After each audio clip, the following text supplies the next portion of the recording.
Tu es infirmière ou IPS? Tu as déjà pensé te lancer en pratique autonome, mais tu ne sais pas par où commencer? Programme Prime t'ouvre la voie. Formation, outils et accompagnement, tout pour que tu pratiques à ton compte sans te casser la tête. Va sur programmeprime.com et fais le bon choix. Ta carrière t'appartient.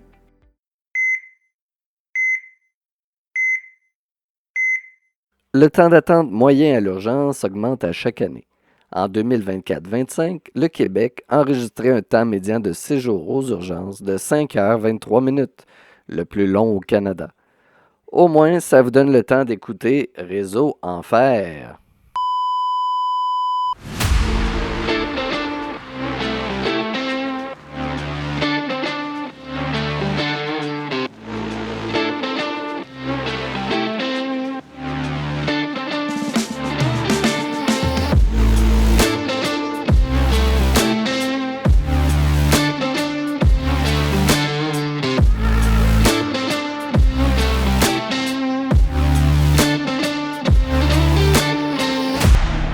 Salut la gang, bienvenue dans Réseau Enfer, le podcast qui donne la parole aux soignants et aux citoyens du Québec.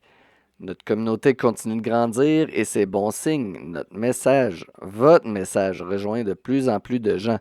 Pour ça, je vous dis merci, tout en vous invitant à vous abonner au Patreon de Réseau Enfer pour vraiment entrer dans les coulisses du podcast et profiter de contenus exclusifs. Aujourd'hui, on a un menu digne de grands restaurants. Riche, varié et santé. Pour mise en bouche, nous proposons de parler de l'accueil des nouveaux travailleurs dans le réseau, façon buffet froid. Le processus d'accueil des nouvelles infirmières comprend intimidation et harcèlement au travail. Par la suite, un plat de résistance épicé en lourdeur et en malaise, on parle des tabous en santé mentale. Et on termine ce copieux festin avec un sujet croustillant et bien sucré. On vous dit tout ce que vous voulez savoir sur la réalité du terrain à l'urgence. L'invitée d'aujourd'hui est infirmière clinicienne en santé mentale pour adultes. Elle travaille dans le réseau depuis 2016. Elle se décrit comme la collègue idéale, enjouée et toujours présente pour écouter et soutenir. Une professionnelle profondément appréciée qui a choisi d'utiliser son pseudonyme de Gamers aujourd'hui. Bonjour Aquaneuse, bienvenue dans Réseau Enfer. Merci. Est-ce que ça va bien? Ouais, quand même. Comment se passe ton expérience dans le réseau depuis 2016? Ardu, honnêtement. Semé d'embûches, si on veut, si on peut le décrire comme ça. À l'heure où on se parle, c'est sûr que c'est beaucoup mieux, mais mettons que ça a commencé hard, mettons. OK. Présentement, tu es en santé mentale pour adultes. Qu'est-ce qui t'a amené vers là? En fait, c'est toujours, dans le nursing, c'est toujours le côté humain qui m'a attirée. Fait que tout ce qui est relation d'aide, l'écoute, tout ça. Donc, c'est sûr que la santé mentale, ça a toujours été comme mon petit bonbon, si on veut, là. Puis mon deuxième, c'est vraiment comme les personnes âgées, là, parce que justement, ils ont tellement de choses à raconter, tout ça, ça vient un peu rejoindre. Mais, ouais, c'est ça qui m'a vraiment amenée en santé mentale. Puis bon, tu dois pas t'ennuyer, tu dois en voir un peu de toutes les couleurs. Oui, effectivement. Écoute, tu mentionnais que ça a commencé hard. C'est un sujet, ça va être notre premier bloc de questions. On va parler de ton arrivée dans le réseau. Mais en attendant, j'ai des petites questions un peu sur ton quotidien dans le réseau. Raconte-moi ton pire quart de travail à vie. Mon pire quart de travail à vie. En fait, je pense que c'était pendant la COVID. Surprise. Donc, ouais, surprise. En fait, je travaillais en CHSLD, puis surprise, ils ont décidé de faire dans le sous-sol une aile COVID. Donc, dès qu'il y avait une personne âgée qui avait la COVID, on la descendait en bas, puis c'était juste des patients qui avaient les COVID en bas. Puis évidemment, il y a pas un chat qui voulait travailler là, donc ça arrivait vraiment souvent qu'on faisait des TSO. Fait qu'il y a des 16 heures, j'en ai fait souvent. Puis même si on disait qu'on était fatigué puis qu'on n'était pas sécuritaire, ben ça passait pas au conseil. Fait que, ouais, mettons que c'est pas la pire en tant que tel, mais juste c'est le moment Ouais, que c'est comme un peu les mêmes soirées, si on veut, là. Fait que, ouais. ouais, puis tu te sentais un peu pris au piège là-dedans, j'imagine. Oui, tout à fait, parce que si je partais, ben il y avait pas personne d'autre. Fait que quand ben même que j'aurais voulu partir, comme légalement parlant, j'aurais pas pu. Ouais, je suis sûr que plusieurs infirmières comprennent de quoi tu parles.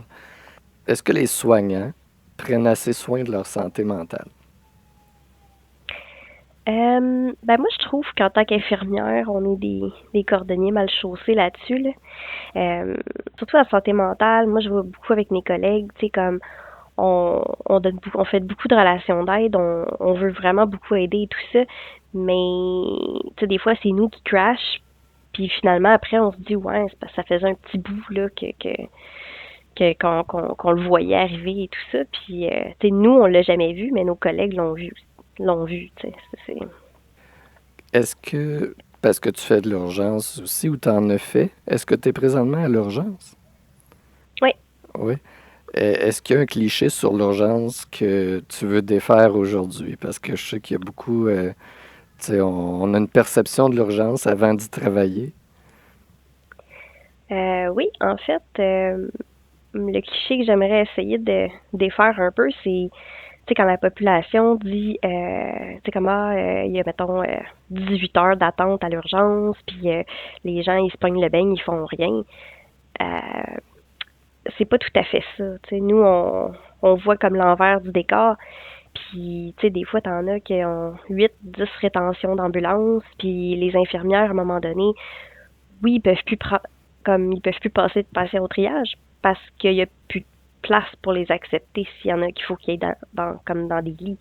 Fait que, puis tu sais, les médecins travaillent comme constamment. Puis tu sais, comme, ils parlaient à un moment donné que tu sais, les médecins travaillaient pas assez, puis que ça se pognait le beigne à l'urgence, mais au contraire, là, c'est zéro pin barre. Là. Je veux dire, un patient à l'urgence, ça prend pas 5 minutes de faire une évaluation par un médecin. Là. Fait que, ouais, il y a vraiment l'envers du décor que quand le patient il est dans la salle d'attente, ce qu'il voit, c'est une mini partie de ce qui se passe en arrière des murs à l'urgence. Là. Ouais, ils voient pas ceux qui arrivent en ambulance, puis les cas déjà lourds qui sont en train d'être vus par les médecins. Ouais, effectivement. T'es journaliste demain matin, c'est quoi ton premier reportage sur le réseau de la santé? Ah boy. Il y en a beaucoup, là, mais Ça va être un peu cliché, mais j'irais surtout sur les étiquettes qui sont mises sur nos patients en santé mentale. par exemple, Par exemple, tu sais, comme à l'urgence, moi j'entends souvent dire par les infirmières de l'urgence, ah moi si j'aurais voulu faire de la santé mentale, ben j'aurais été travailler sur l'unité psy. Ok, mais je suis désolée, mais il y a de la santé mentale partout. Tu sais, ouais. puis on a beaucoup, tu sais, je peux donner un exemple typique là, les gens qui ont un TPL. Souvent sont étiquetés genre ah il fait tout le temps ça, il va tout le temps revenir, mais tu sais comme comment pousser plus loin pour essayer justement que ces gens-là ne sentent justement pas le besoin de revenir à l'urgence. Tu sais. Fait que, mais souvent, c'est ça, c'est les étiquettes qu'on porte aux gens au niveau de la santé mentale qui font qu'on nos soins vont être biaisés ou comme, mettons, on n'aura pas des meilleurs soins pour ces gens-là. Est-ce que tu as une arme secrète pour désamorcer une crise? Ouais, ben, honnêtement, il n'y a pas de recette miracle. Là. Je pense que de rester à l'écoute de ces gens-là, mais aussi de rester comme vigilant sur comme leur tout ce qui est non-verbal et tout ça pour justement se protéger nous aussi là parce que quand un patient va pas bien ben des fois c'est parce qu'il est en psychose fait que tu sais le contact avec la réalité est pas nécessairement le même que nous fait que tu sais il y a pas nécessairement de recette miracle mais je pense que d'être capable d'écouter puis d'être capable de parler comme tu sais, d'être calme et tout ça avec ces gens-là, ça aide des fois à désamorcer les situations. Excellent. On va commencer avec le premier gros bloc de questions sur ton arrivée dans le réseau. T'en avais long à dire là-dessus. Euh, Oui, est-ce que tes débuts à toi dans le réseau, je connais la réponse, là, mais est-ce qu'ils ont été difficiles? oui, vraiment, vraiment. Euh, Déjà, juste au cégep, moi pour faire une histoire courte, j'ai un enfant à besoin particulier. Dans ce temps-là, il n'était pas diagnostiqué.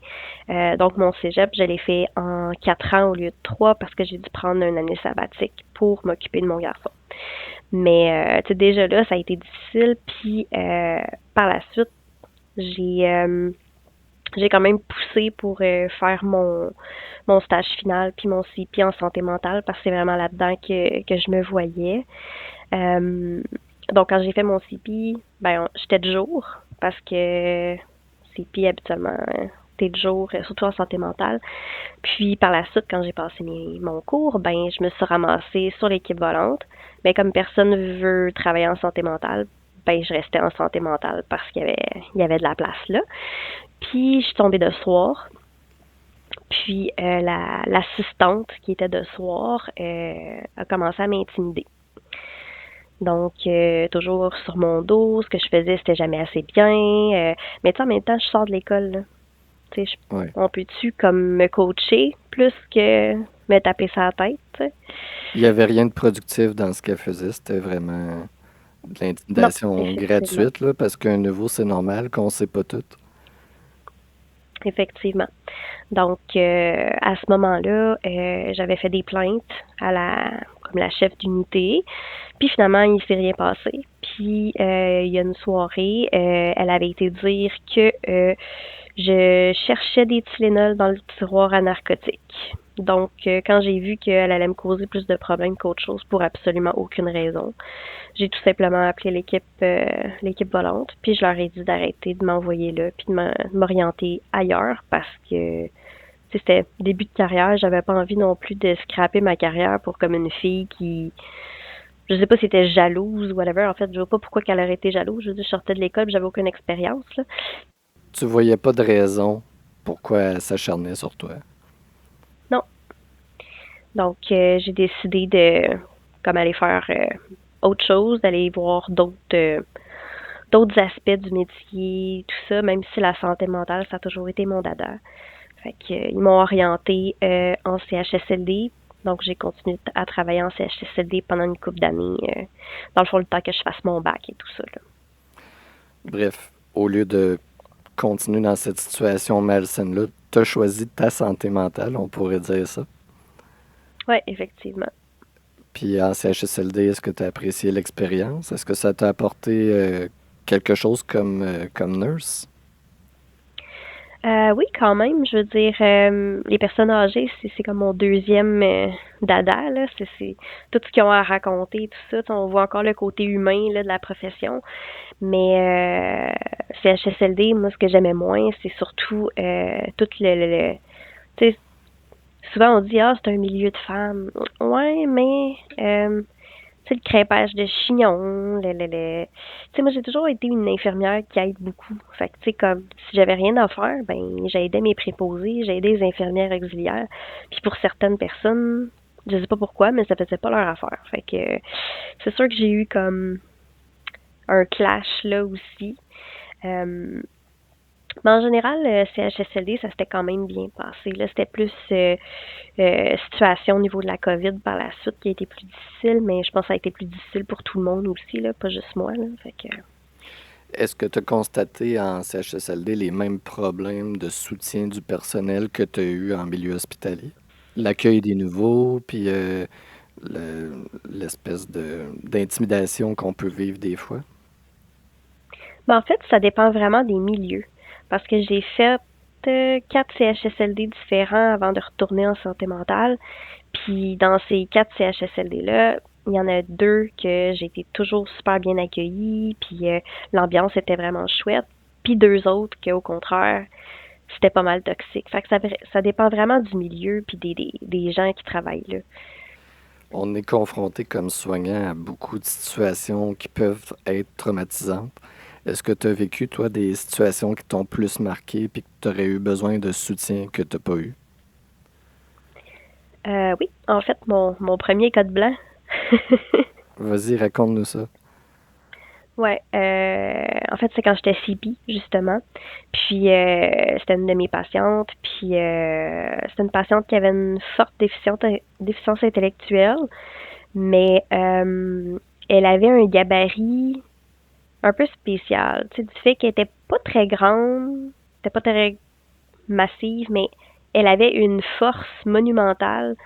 Puis, ça m'a toujours impressionnée. Puis, ça m'avait honnêtement ça m'avait fait peur là, tu sais. Du fait qu'il a fallu comme 12 personnes pour la tenir pour être capable d'y administrer son trio, tu sais. Ouch, Ouais. 12.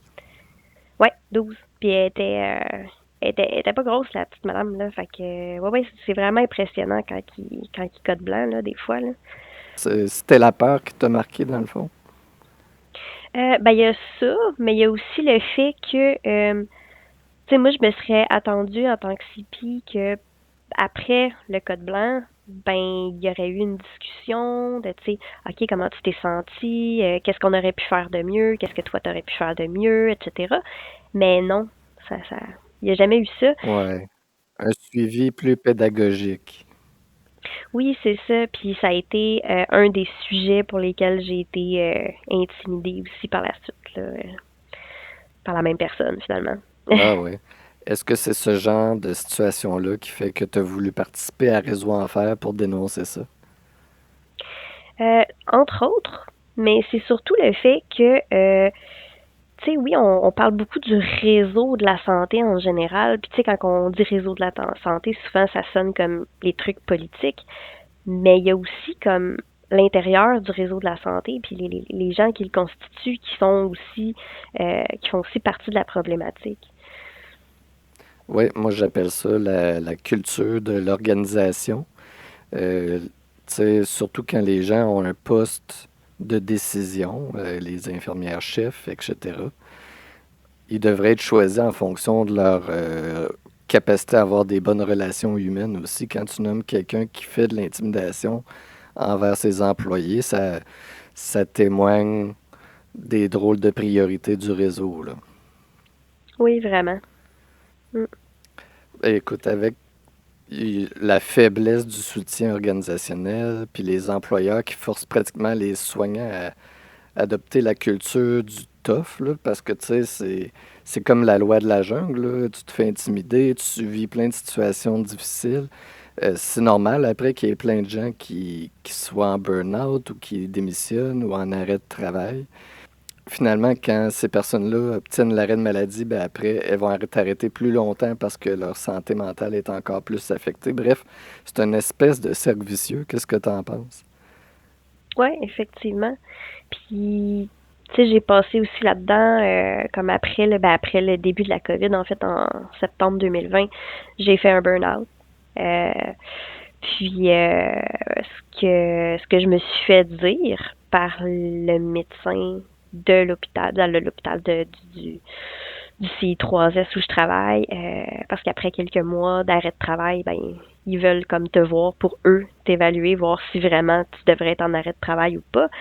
C'est ben t'as un enfant à besoin particulier, ben puis t'es en burn-out après même pas comme 2 ou 3 ans de travail, ben tu devrais changer de métier.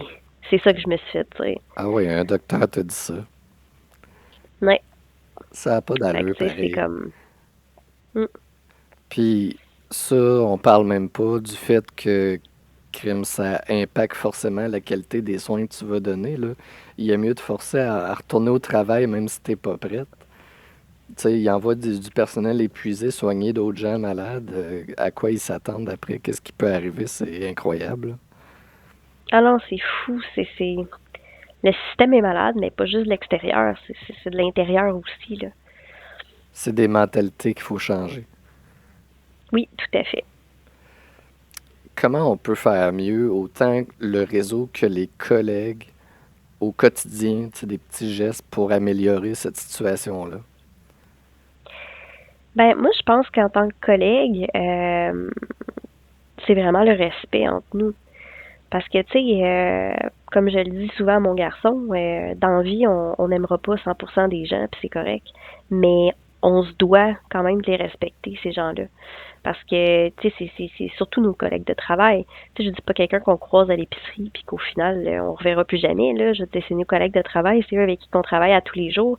Je veux dire, on peut-tu avoir une bonne ambiance de travail?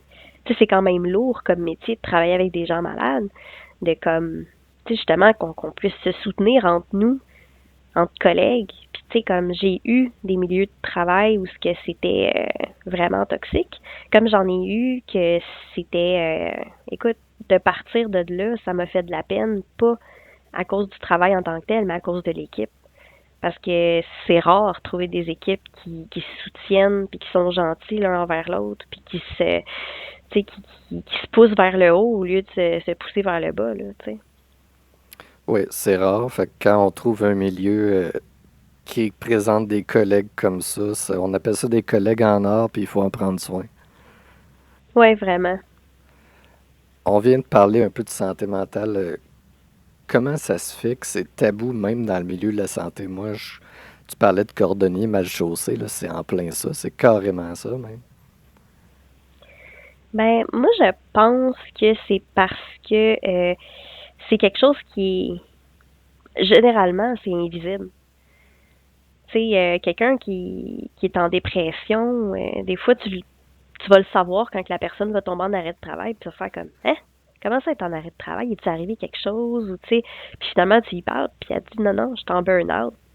Tu sais, puis tu l'auras jamais vu. Tu sais, des fois, ça paraît, mais il y a d'autres fois qu'on le voit pas. Tu sais, je veux dire, on est quand même capable de se mettre un masque, justement, pour comme, tu sais, devant les patients, ne pas avoir l'air nous-mêmes malades, là, si je peux si je peux le dire comme ça. Fait que, tu sais, on est bon pour ça, puis, tu sais, je pense que, tu sais, justement, c'est surtout que tu sais, c'est invisible, puis que, tu sais, mettons, quelqu'un qui se fait couper un bras, ben, c'est comme visuel, là. Je veux dire, il y a un bras puis ça saigne, là, tu sais. Tandis que la santé mentale, ben, des fois, à part pleurer, Ouais. Puis on la voit pas toujours, la souffrance des autres. Tu sais, des fois, on peut non, penser, c'est facile de passer à côté. La personne a souri, a l'air de bonne humeur, mais personne ne sait ce qui se passe dans notre tête. non, effectivement. Puis dans nos familles aussi, tu sais, des fois, c'est pas juste le travail, là, qui fait qu'on tombe en burn-out ou en dépression, là. Écoute, je suis 100% d'accord avec toi, mais je peux pas m'empêcher de penser que l'employeur a une part de responsabilité aussi là-dedans. Justement, le contexte qu'on parlait tantôt de vouloir nous forcer à revenir au travail, le contexte dans lequel il y a beaucoup de TSO déjà sur les planchers. Fait que, tu sais, ta maladie, ta santé impacte les conditions de travail des autres. Fait que, veux pas, il y a peut-être un peu de ça là-dedans. Ouais, c'est sûr. Tu sais, je veux dire, on veut pas laisser tomber nos collègues et tout, mais Ouais. Est-ce qu'on peut parler de maltraitance envers les employés dans le réseau de la santé, selon toi? à un certain niveau, moi, je pense que oui. Parce que, tu sais, à quel point tu forces tes employés à faire des choses qu'ils veulent pas faire. Tu sais, là, puis je parle, oui, du temps supplémentaire obligatoire, mais pas juste ça. Tu sais, du fait, tout ce qui est, plus récemment, là, tous les déplacements obligatoires. Il y en a dans certaines places que c'est les fins de semaine obligatoires, malgré que ça fait plusieurs années qu'ils ont des postes qui font plus de fin de semaine. Tu sais, comme c'est toutes des choses qui font que effectivement, c'est une forme de maltraitance, là.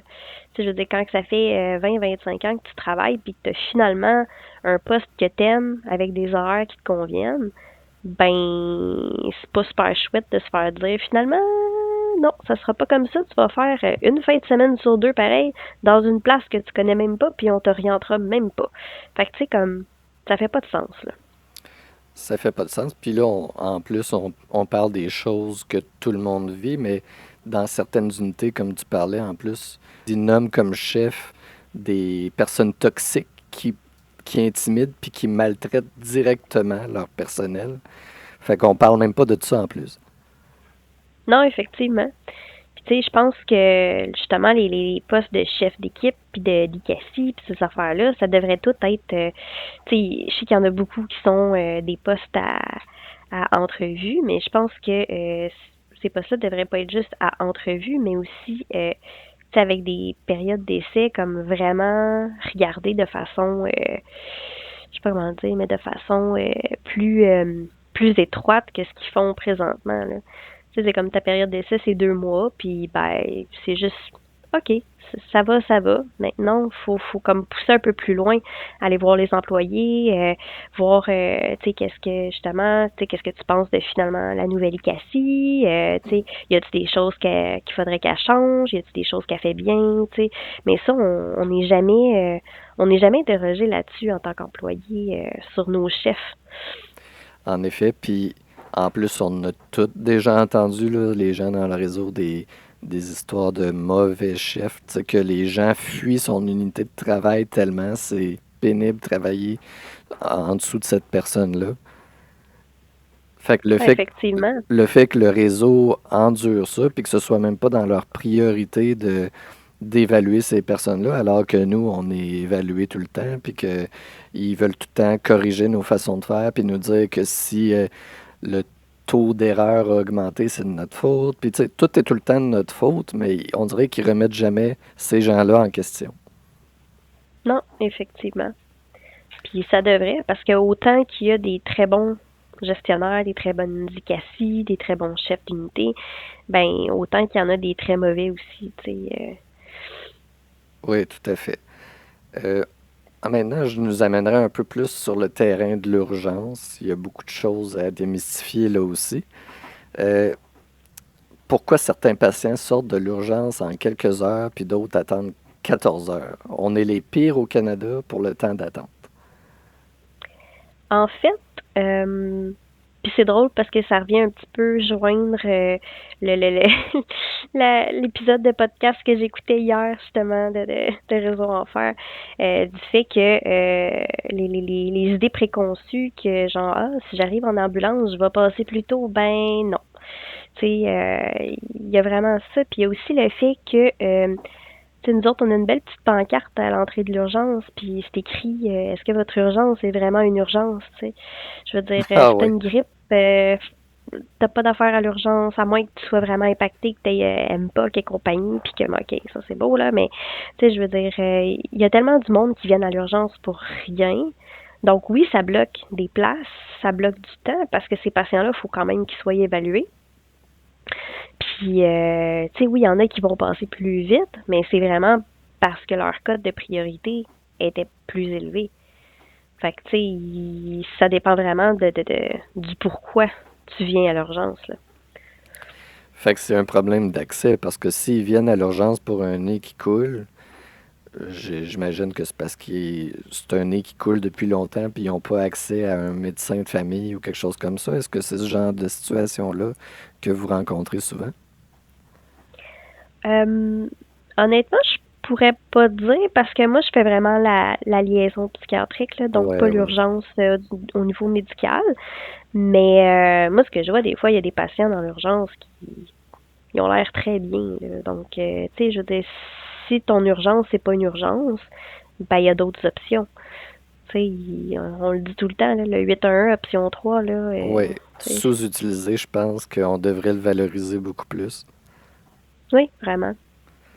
Est-ce qu'il y a des gens qui meurent à cause que vous avez un manque de personnel à l'urgence? Je sais que tu dis que tu es plus à la liaison, là, mais tu as l'air d'être en contact pareil avec le milieu.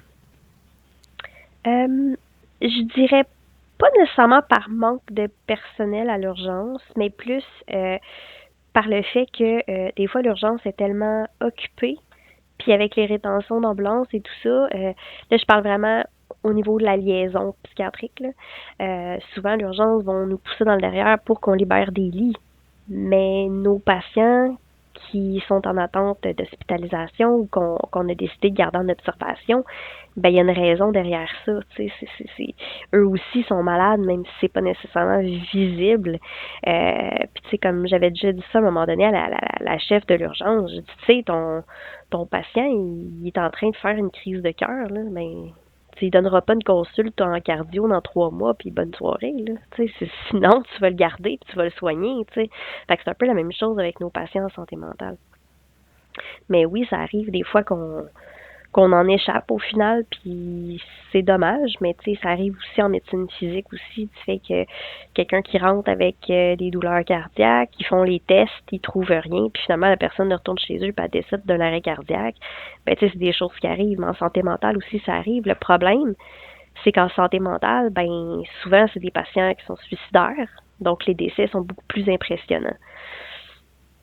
Fait que c'est surtout ça, mais tu sais, puis oui, ça arrive que des fois le patient il dit pas la vérité, puis que finalement on le laisse partir parce qu'il a dit ce qu'on voulait entendre finalement. Puis ben c'est ça. Mais en tout cas à date, moi c'est arrivé une fois, puis c'était pas un événement qu'on aurait pu éviter, je crois. Là. C'est un événement qui a été revu et revu là, par nos gestionnaires, puis avec nous, là, puis on n'aurait pas pu faire autrement. Là, donc, je peux pas vraiment en parler parce que c'est présentement sous enquête, là, mais ouais. C'est arrivé une fois, tu veux dire que vous avez laissé partir quelqu'un puis qu'après il a commis le suicide? Ouais, ben en fait, on sait pas trop si c'est un suicide ou quelque chose de psychotique, là, mais c'est ça, je peux pas en parler vraiment parce que c'est sous enquête présentement. Puis est-ce que tu as déjà assisté à des scènes traumatisantes, comme à l'hôpital, quelqu'un qui essaie devant toi de... Tu sais, une scène qui t'a marqué profondément en lien avec le suicide? Personnellement, non. J'ai jamais eu personne en avant de moi qui a comme vraiment essayé de se suicider ou tu sais oui, il y a eu beaucoup de propos là parce qu'habituellement quand ils arrivent à l'urgence pour des propos suicidaires, ben ils se ramassent dans une chambre fermée puis ils ont plus rien, ils ont pas d'effet rien là, donc c'est un peu dur de poser des gestes dans ce moment-là, mais moi c'est surtout comme ceux qui sont vraiment en détresse puis que c'est encore les TPL. Là. Surtout, c'est comme les TPL, comme ah, ben c'est ça, être en crise suicidaire, puis dans 2 jours, elle va aller mieux. Puis, on peut-tu pousser plus loin pour ces gens-là, tu sais, comme, parce que souvent, les TPL, c'est des gens qui sont nos grands utilisateurs du fait que dès qu'il arrive une petite chose dans leur vie, ben leur moyen de défense, c'est vraiment comme leur première idée, c'est du suicide, tu sais. Fait que oui, ils viennent souvent à l'urgence, mais tu sais, comme si on serait capable d'aller pousser plus loin, puis d'aller chercher plus chez eux, puis d'essayer de trouver des solutions avec eux, autres que ben on va te parker à l'UIB pendant 2-3 jours, puis après ça, bonne soirée, on se revoit la semaine prochaine, tu sais. Ouais. Toi, tu fais de la clientèle adulte, mais est-ce que tu as déjà eu à faire de la clientèle enfant aussi? Ben en fait, on fait un peu des deux. Ben non, pas un peu des deux. On fait un peu de pédopsychiatrie, mais très peu en fait, parce qu'à l'hôpital où je suis, on n'a pas de pédopsychiatrie, mais on en fait un petit peu du fait que ben un jeune qui arrive à l'urgence pour une crise suicidaire, ben il faut quand même faire quelque chose avec là. Ouais. Donc mais tu sais c'est pas moi qui l'évalue là, c'est plus le service CAF que nous à l'urgence on appelle IRI là. Donc c'est eux qui passent dans le dossier comme à la place de l'infirmière. Puis par la suite, si cette personne-là juge que une hospitalisation en pédopsychiatrie est nécessaire, ben là, elle doit avoir le psychiatre qui lui va prescrire l'hospitalisation, puis ensuite, nous, on organise le transfert. Fait que oui, on envoie quelques-uns, mais c'est pas moi directement qui interagit avec les jeunes. Puis si on parle de la fameuse COVID, je sais qu'à ce moment-là, tu étais en CHSLD, mais est-ce que tu as entendu comment ça a impacté l'urgence psychiatrique, ça? Honnêtement, je sais pas trop, mais j'ai comme des petits échos du fait que quand il y avait eu la COVID, ben ceux qui étaient capables, qui étaient assez sécuritaires pour retourner chez eux, ben ils étaient retournés chez eux, puis c'était des appels téléphoniques qui étaient faits. Mais tu sais à quel point tu es capable d'évaluer un patient en santé mentale par téléphone, c'est un peu... Moi, je trouve ça un peu aberrant, là. Tu sais, je veux dire, OK, on prend pas le pouls, on prend pas les signes vitaux puis ces choses-là, là. Mais, tu sais, je veux dire, le non-verbal chez les patients, nos patients psy, c'est comme une grosse partie de notre évaluation, là.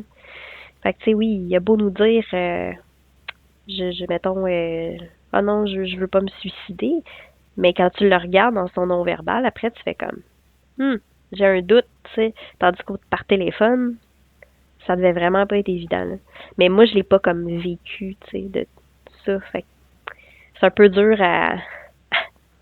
Ouais. à décrire. Ben, j'imagine que tu peux voir des signes aussi où tu parles de non-verbal, c'est en plein ça, là.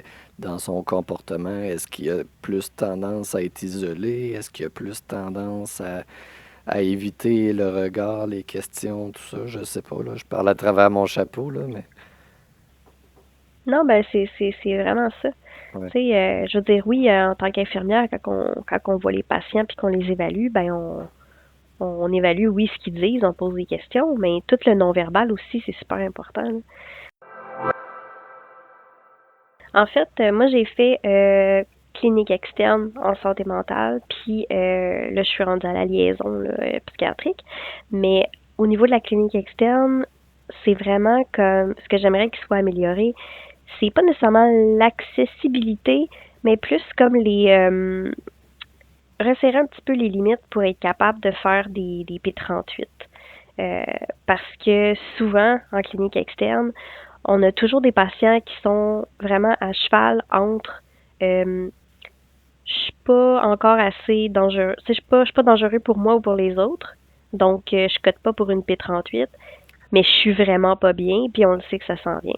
Peux-tu clarifier pour nos auditeurs, le P38, c'est quoi? En fait, le P38, c'est quand il arrive quelque chose, que le patient est à domicile ou à l'extérieur de l'hôpital, puis que il est un danger pour lui ou pour les autres. Les policiers peuvent appliquer la loi P38 qui fait que ils peuvent prendre l'usager contre son gré puis l'amener à l'hôpital. OK. Puis là, présentement, le problème, c'est que on peut pas assez l'utiliser. Ben en fait, c'est surtout que la limite, je trouve que la limite est trop grande. Tu sais, je pourrais donner, par exemple, un patient que j'ai suivi en clinique externe, puis que là, on a vu dernièrement, là, justement, à l'urgence. Ça fait 1 an et demi que moi, je travaillais pour le faire venir à l'urgence, mais du côté de la santé mentale, de la clinique externe. Mais à chaque fois que, mettons, sa mère, elle m'appelait pour me dire, il va pas bien, il fait ci, il fait ça, ben, nous autres, on appelait la police, puis la police, c'était comme moi, mais il est pas un danger pour lui-même ou pour les autres, donc, on peut pas l'amener. Fait que, tu fais comme, OK. Mais là, dernièrement, il est arrivé un événement assez grave qui fait que, là, il a pas eu le choix de se ramasser à l'hôpital parce qu'il était clairement un danger pour les autres. Donc, tu sais, comme, à quel point je pense que la limite devrait être un peu plus resserrée à ce niveau-là. Puis à la limite, le patient il arrive à l'urgence, on évalue, puis on juge que finalement, non, c'est pas une hospitalisation, mais au moins, il va avoir été vu, tu sais. Oui, puis il va avoir été évalué par quelqu'un de compétent et non un policier qui, ben, ils font le mieux qu'ils peuvent là, avec ce qu'ils savent, là, mais veut pas, c'est pas des professionnels en santé mentale. Non, effectivement. Puis tu sais, souvent, mettons, moi qui connaissais le patient depuis 2 ans, je leur disais, il va arriver quelque chose. Ouais, mais c'est pas arrivé. OK, mais t'attends qu'il tue quelqu'un ou qu'il blesse quelqu'un, genre? Ça avait pas de sens. Est-ce que, tu sais, on a vécu la grande désinstitutionnalisation de la santé mentale au Québec, tu sais, ce qu'on appelait autrefois les asiles psychiatriques, ça existe pratiquement plus. Est-ce qu'il y a beaucoup trop de gens qui vivent dans la société un peu sans soutien, je dirais, sans encadrement, puis qui en auraient vraiment besoin? Moi, je pense que oui, mais tu sais, il y a vraiment 2 volets à ça. Il y a le volet la personne qui veut juste pas avoir de l'aide. Donc, c'est des adultes, s'ils veulent pas avoir de l'aide puis qu'ils n'ont pas une ordonnance de traitement, ben on peut pas leur en donner contre leur gré, tu sais. Puis l'autre, c'est les personnes qui sont pas capables d'avoir de l'aide. Fait que tu sais, comme oui, notre réseau, on prône beaucoup la santé mentale et tout ça, mais les listes d'attente sont exorbitantes. Fait que tu sais, comme quelqu'un qui veut aller chercher de l'aide, il n'y en aura pas nécessairement tout de suite. Fait que, tu sais, comme, mettons que c'est quelqu'un qui fait une dépression, tu sais, qui c'est pas vraiment une dépression comme majeure, qui peut avoir encore un peu de temps pour attendre puis avoir de l'aide, il n'y a pas de souci. Mais mettons que c'est un patient qui fait un premier épisode psychotique, ben, il faut de l'aide là. Oui, puis en plus, même si on voulait l'aider, les listes d'attente des psychologues ou des services sont très longues. Fait que, tu sais, à moins que ce soit urgent, urgent, il va passer dans les mailles du filet, c'est ça que je pense, en tout cas. Ben, en fait, l'affaire, c'est que quand ça devient trop urgent, ben, il se ramasse à l'hôpital. Ouais, puis peut-être qu'il y a déjà des conséquences parce que c'est déjà un cas aigu, peut-être qu'il a déjà causé du tort à lui-même ou à quelqu'un d'autre. Oui, effectivement. Selon toi, est-ce que le personnel en santé est plus épuisé et insensible qu'ailleurs? Je dirais pas nécessairement épuisé ou insensible, euh, mais c'est surtout comme qu'est-ce qu'on est prêt à accepter versus ce qu'on est prêt à, tu sais, que ça atteigne nos limites, tu sais. Par exemple, moi j'ai eu une situation récente où tu sais, on a une psychiatre qui est un peu colorée, si je peux m'exprimer ici. C'est une psychiatre qui a toujours été un peu désorganisée, tout ça, mais tu sais, ça allait, on était capable de l'organiser, mais dernièrement, il est arrivé une situation où elle a manqué de respect à plusieurs personnes, dont moi. Puis, moi, j'ai trouvé que ça faisait pas de sens, puis que c'était pas acceptable.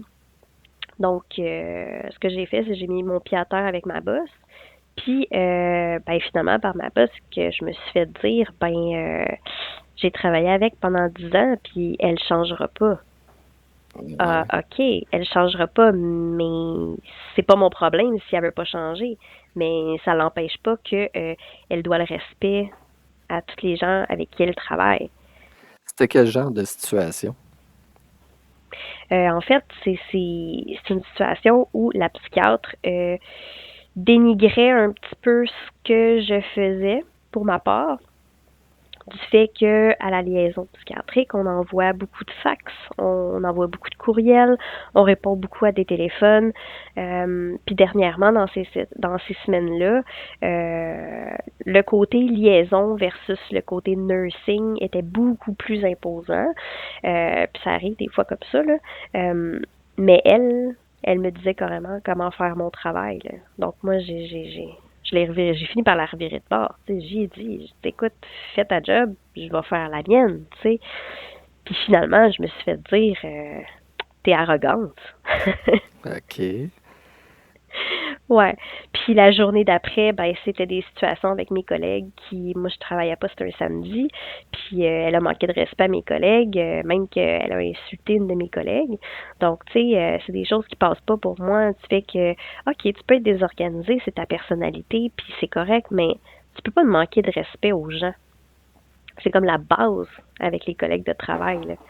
Fait que moi j'ai mis mon pied à terre, mais je me suis quand même fait dire par ma boss que ben elle changerait pas. Ouais, Ben ta moi j'ai boss a pris pour la médecin au lieu de prendre pour toi.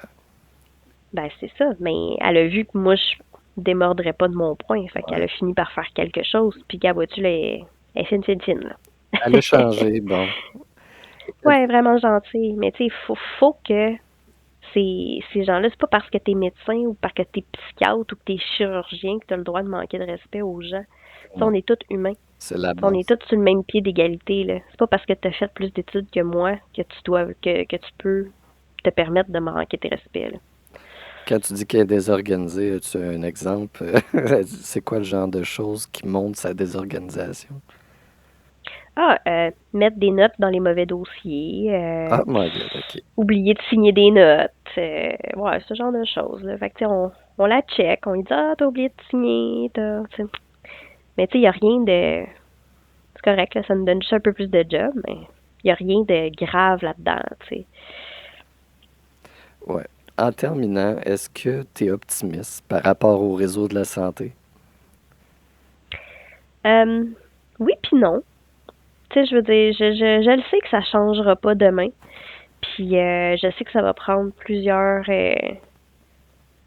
ça va être difficile de faire changer le réseau de la santé. Puis quand le réseau de la santé va décider de changer, ça va être difficile de faire les changements aussi. Mais, je veux dire, je suis quand même en train de faire mon DESS spécialisé en santé mentale dans le but d'aller faire mon cours d'IPS. Fait que si je continue d'étudier, j'en déduis que j'ai encore un peu d'espoir au système de santé. Sinon, j'irai étudier dans un autre domaine, je pense. Au fond de toi-même, en tout cas, tu vas apporter ta contribution avec davantage de responsabilité en étant IPS, là. Oui, effectivement. Puis on a des plans de peut-être un jour aller vivre dans un autre pays. Ah, Fait que j'entends ouais, beaucoup ça. ouais. Fait que là, je déménage cet été, cet été en fait, en l'été 2026. Donc c'est sûr que en étant obligée de changer d'emploi, je m'en vais quand même plus loin, là, à quasiment 1 heure et demie de chez moi. Fait que je m'en vais plus proche de l'Ontario. Donc c'est sûr que d'aller travailler en Ontario me titille un peu.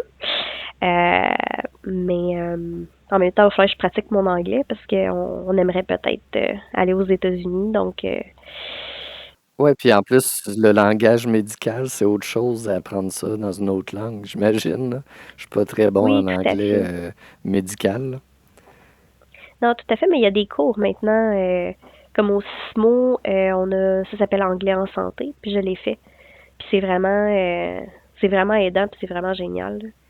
C'est vraiment un cours d'anglais, comme vraiment spécialisé sur tous les termes au niveau de la santé, là. Wow, c'est génial. Moi, personnellement, si ma blonde était d'accord, ça ferait longtemps que je serais parti. Mais là, à la place, vu que je sais que ça, ce sera pas possible, je me suis parti à un podcast, puis j'ai décidé d'essayer de convaincre les gens de dénoncer des situations pour provoquer des changements. Ouais, effectivement, mais il faut. Puis je pense que c'est ça le problème en santé, c'est le fait que on a tendance à tout absorber, mais on réagit pas. Fait que si on réagit pas, il se passera jamais rien, là. Il y a beaucoup un discours défaitiste de la part des soignants, puis tu sais, je peux pas leur en vouloir, là, je comprends.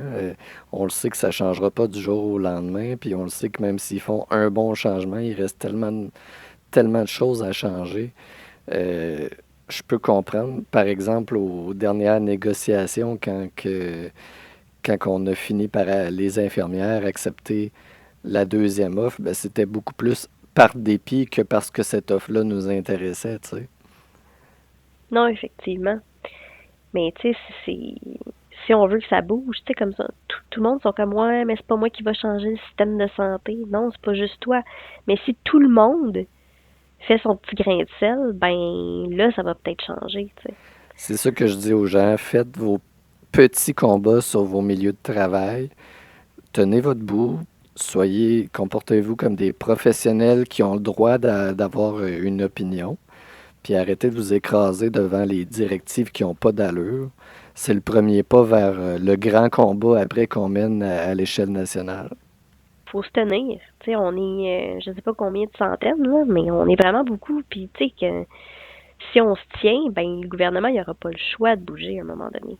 Ouais. Ben juste la FIC, c'est 80 000 membres. Fait que je sais pas combien qu'il y a. Puis si on calcule même pas les autres professions du réseau de la santé, il y en a beaucoup. Fait qu'en tout cas, Mhm. oui. Merci beaucoup pour ta participation à Réseau Enfer. On continue notre combat pour améliorer nos conditions de travail et les soins que reçoit la population. Je suis très reconnaissant de ton témoignage d'aujourd'hui. Merci beaucoup. Ça fait plaisir. Mon mot de la fin, c'est vraiment au sujet des chefs d'équipe et d'unités partout dans le réseau. C'est pas la première fois que j'entends des histoires comme celle d'Aquanurse, des chefs qui intimident, abusent de leur autorité, bref, qui adoptent une posture d'adversaire, d'ennemi, et dans le meilleur des cas, de gestionnaire peu axé sur l'humain. Ma solution, c'est vraiment d'avoir une vision très différente de ces postes.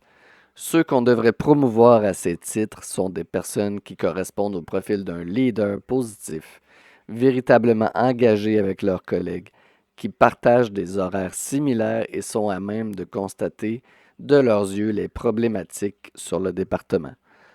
On suit et on respecte beaucoup plus un chef qui montre l'exemple qu'un chef assis dans son bureau.